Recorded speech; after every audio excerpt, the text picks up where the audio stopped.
লাল শাড়িতে প্রেয়সী, লেখিকা ফাতেমা ফারিয়াল, পর্ব ৮, কণ্ঠে সাবিনা।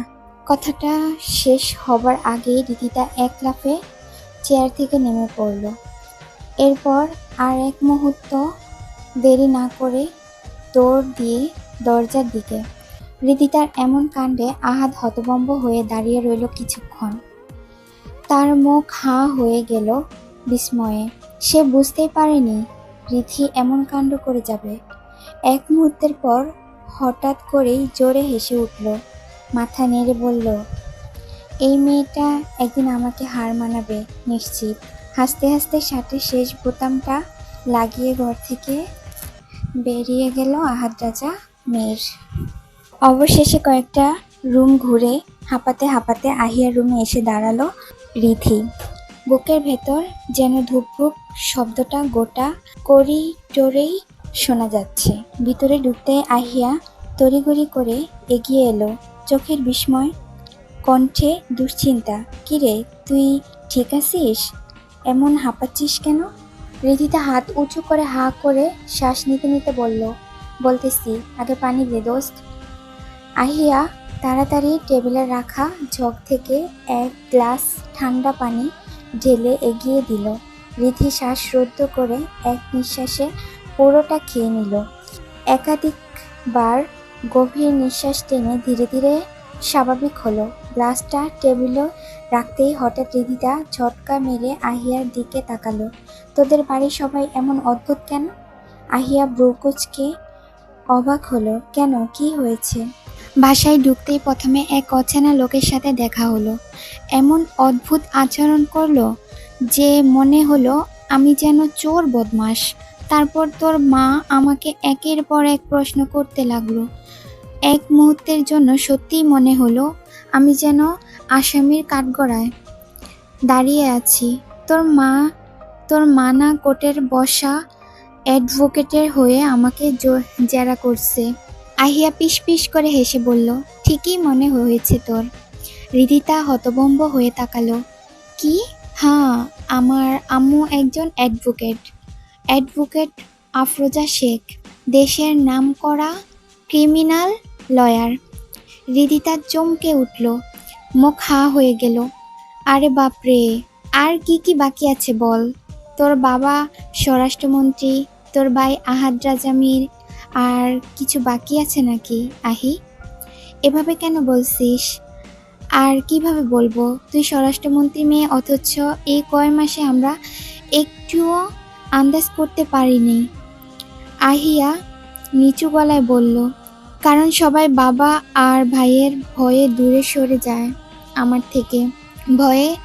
ভয়ে কেউ আমার সাথে মিশতে চায় না, তাই তোদের কখনো বলিনি। ভয় ছিল যদি তোরা দূরে সরে যাস। রিধিতা একটু থমকে গেল, তার ঠোঁটে মৃদু হাসি ফুটল। সে আহিয়ার দুই হাত শক্ত করে চেপে ধরল। আহি, পাগল তুই? কে কি করলো, কে কি বলল? তোর পরিবার কেমন, আমার পরিবার কেমন, তাতে আমাদের কি আসে যায়? আমরা ফ্রেন্ড হয়েছি মানে এই বন্ধুত্ব থাকবে মৃত্যুর আগ পর্যন্ত। কথাটা শুনে আহিয়ার চোখে পানি টলমল করে উঠল। আবেগে সে রিধিকে জড়িয়ে ধরল। রিধিতাও আলতোভাবে ওকে সান্ত্বনা দিল। এই প্রথমবার তাদের বন্ধুত্বের ভিতরে থাকা উচ্চ মধ্যবিত্ত দেয়ালটা ভেঙে গেল। মুহূর্তেই যেন সেই বরফ গলতে শুরু করলো। নিজেদের সামলে নিয়ে তারা বিছানায় বসলো। কিছুক্ষণ চুপচাপ থাকার পর আহিয়া বলল, আচ্ছা, তুই ভাইকে কিভাবে চিনলি? প্রশ্ন শুনে রিধিতা কাচুমাচু করে কণ্ঠ নামিয়ে বলল, সেদিন তোর ভাইয়ের রুমে আমরা গ্রুপ স্টাডি করছিলাম না, আমি তো জানতাম না। আমি ভুলে তোর রুম ভেবে ঢুকে পড়েছিলাম। সিরিয়াসলি, ভাই কিছু বলে নাই তোকে? রিধি ঠোঁট কামড়ে দাঁত বের করে হেসে বলল, হ্যাঁ, কি বলবে? তোর ভাইয়ের কি সেই সাহস আছে? রিধিতা আয়ানকে কিছু বলার আহিয়া হালকা থেমে গেল, কিছু একটা ভেবে চুপ হয়ে গেল। রিধিতা হাত নেড়ে তার চিন্তা ভাবনা ভাঙল। আচ্ছা, বাদ দে সব, আগে নোটসগুলো দে। সন্ধ্যায় আগে আমার বাসায় ফিরতে হবে। আহিয়া বই খাতা ঘাঁটতে লাগলো। এক হাতে কাগজপত্র বের করতে করতে বলল, তুই এই 2 দিন ভার্সিটিতে যাসনি কেন? আমি তো মেসেজ দিয়েছিলাম, রিপ্লাই করলি না, কাহিনী কি? রিধি তার দৃষ্টি সরিয়ে নিল, ঠোঁট চেপে আসতে বলল, কাহিনী কিছু না, শরীরটা ভালো ছিল না। কিন্তু সত্যিটা বলল না, কিভাবে বলবে? আহাদ রাজার ভয়েই সে টানা 2 দিন ঘর থেকে বের হয়নি।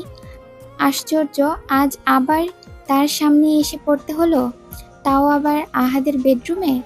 মাথা ঝাঁকিয়ে সব চিন্তা ঝেড়ে ফেলল রিধিতা। সে বিছানায় নোটসগুলো ছড়িয়ে মনোযোগ দিয়ে দেখতে শুরু করলো। আহিয়া বলল, আমি কফি আনতে যাচ্ছি, তুই থাক। আহিয়া বেরিয়ে যেতেই রিধিতার চোখের সামনে ভেসে উঠল কিছুক্ষণ আগের দৃশ্য। আহাদের অর্ধনগ্ন শরীর, চকচকে বডি, গাঢ় বাদামি চোখের গভীর দৃষ্টি, ভাবতেই তার গলা ঝরায় হঠাৎ লালচে বর্ণ ধারণ করল। বুক ধপধপ করে। ইস, রিধি কখনো কল্পনাও করেনি তার ক্রাশকে এত কাছ থেকে এভাবে দেখতে পাবে। কলমটা ফেলে দিয়ে 2 হাত দিয়ে নিজের মুখটা ঢেকে ফেলল সে। লজ্জা ভয় আর আবেগে তার বুকের ভেতর এক অজানা ঢেউ খেলে গেল। গ্যারেজের পিছনে তৈরি সেই ছোট 2 কামরার ঘরটাই আসলে ডেমো ঘর। মীর বংশের কাছে এটা এক অদ্ভুত ভয়ঙ্কর জায়গা।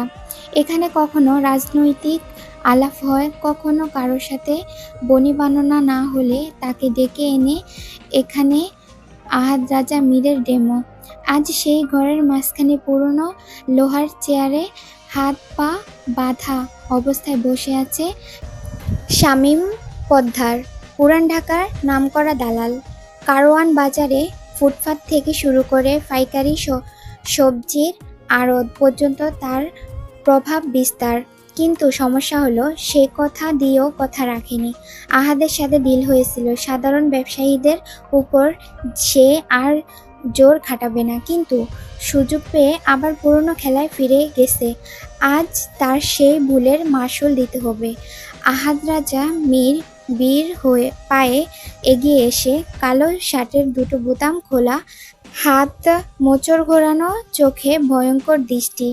সে একটা চেয়ার টেনে আনলো, তার উপর এক পা তুলে ঝুঁকে এলো শামীম পদ্মারের মুখের সামনে। কণ্ঠে কারক গর্জন, তোর নাম শামীম পদ্মার ঠিক আছে, কিন্তু আহাদ রাজার সাথে পন্দারি দেখানোটা তোর মোটেও ঠিক হয় নাই। শামীম পদ্মারের ঠোঁট কাঁপছে, গলা শুকিয়ে গেছে। সে তোতলাতে বলল, ভাই, এবারের মতো মাফ কইরা দেন, জিন্দিগিতে আর ভুল করবো না। কারওয়ান বাজারে আজ থেইকা আমগো ছায়াও দেখব না কেউ। আহাদের ঠোঁটে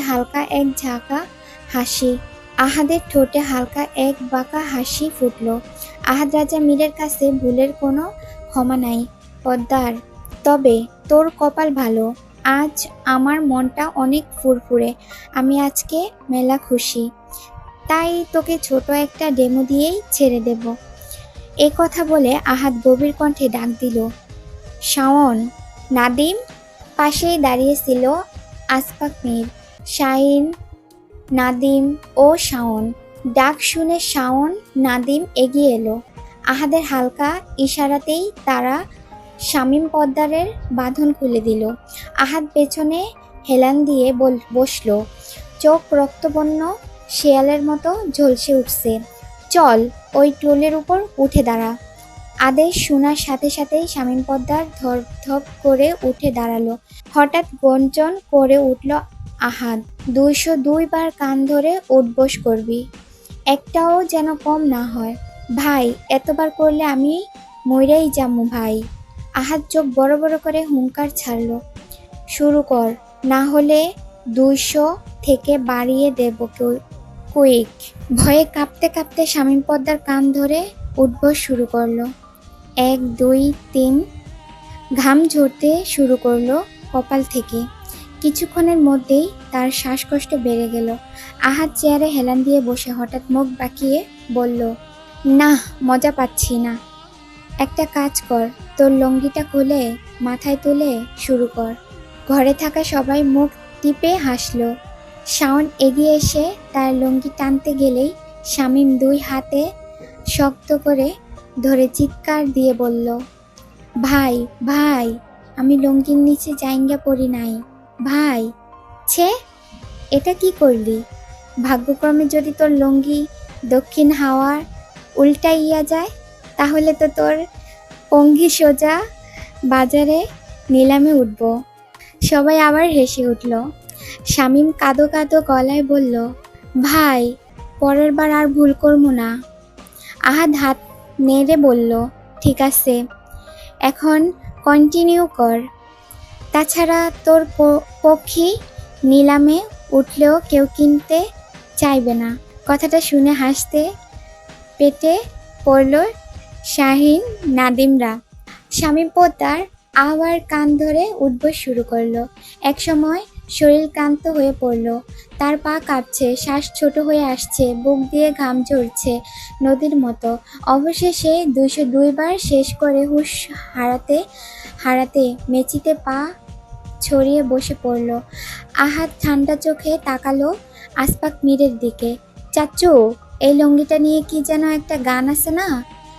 আসপাক মীর গভীর মুখে উত্তর দিলেন, হ, লুঙ্গি ডান্স। আহাদ রাজা হাত তালি দিয়ে উঠল, ইয়েস নাদিম, মিউজিক চালা, এখন পদ্মার দিবে লুঙ্গি ডান্স। নাদিম স্পিকারের গান চালালো। টোল ঢাকে তালে তালে বাজতে লাগলো সেই বিখ্যাত সুর। আহাদ পায়ের উপর পা তুলে চেয়ারে হেলান দিয়ে বসলো। শাহিন তার পাশে দাঁড়ালো। শাওন নাদিম সরে গিয়ে একপাশে জায়গা করে দিল। শামীম পোদ্দার কাপা ক্লান্ত শরীর নিয়ে আবার দাঁড়ালো। 2 হাতে সাদা লুঙ্গির 2 কোণও ধরলো।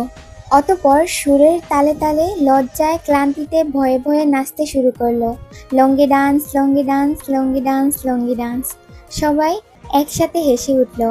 আহাদ রাজা মীর ঠোঁটে ঠান্ডা হাসি টেনে কবিতা আবৃত্তি করলো। এই আহাদ রাজা যখন যাকে দেয় সাজা, লুঙ্গি খুলে নাচতে নাচতে বলে, আহা কি মজা কি মজা। ঘরের দেয়ালে ধ্বনিত হলো আহাদের সেই হাসি, সেই গানের আওয়াজ, আর শামীম পোদ্দারের চোখ ভেজে গড়িয়ে পড়ল অপমানের অশ্রু।